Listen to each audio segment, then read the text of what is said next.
Well, that was quite the scoop by the Toronto Sun the other day. Reporter Jenny Ewan revealed that if a consumer doesn't want to pay for his or her booze at an LCBO store, hey, no problem. Just take what you need, no muss, no fuss, because nobody's going to stop you. Apparently, thieves in record numbers are walking into booze stores run by the liquor corruption bureaucracy of Ontario and filling their shopping bags with high-end hooch. Then they simply exit the stores in full view of the employees without even paying the bottle deposit. Hey, you want air miles with that case of Chardonnay you're scoffing, sir? According to the LCBO's theft policy, workers shall not attempt to detain or arrest thieves. Instead, they're supposed to just alert police or security personnel. Yeah, I'm sure that thief is going to politely wait around until the cops drop by to make an arrest. As one LCBO whistleblower remarked, the shop theft policy is a giant loophole being routinely exploited by criminals. The employee also claimed that not only has there been an increase in thefts over the past 6 months, but much of the purloined booze is destined for the resale market. Translation, many of the thieves aren't impoverished alcoholics, but rather illicit entrepreneurs. And what a fantastic business model, folks.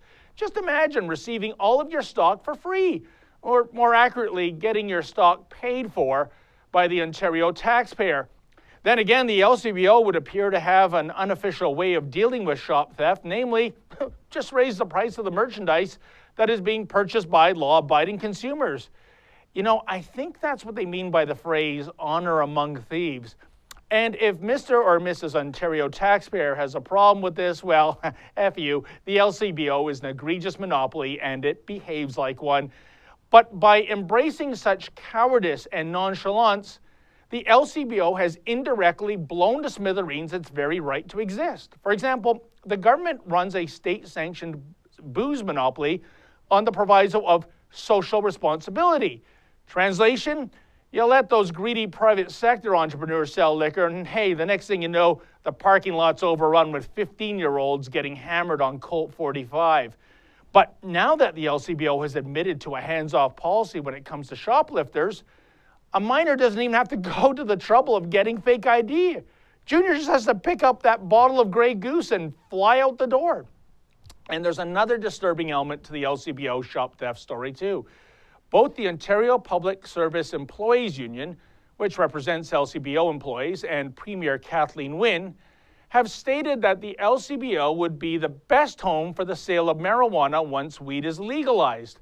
But if the LCBO is turning a blind eye to liquor theft, do you expect the rank and file to stand up to Cheech and Chong when they sashay out the door with a kilo of cannabis?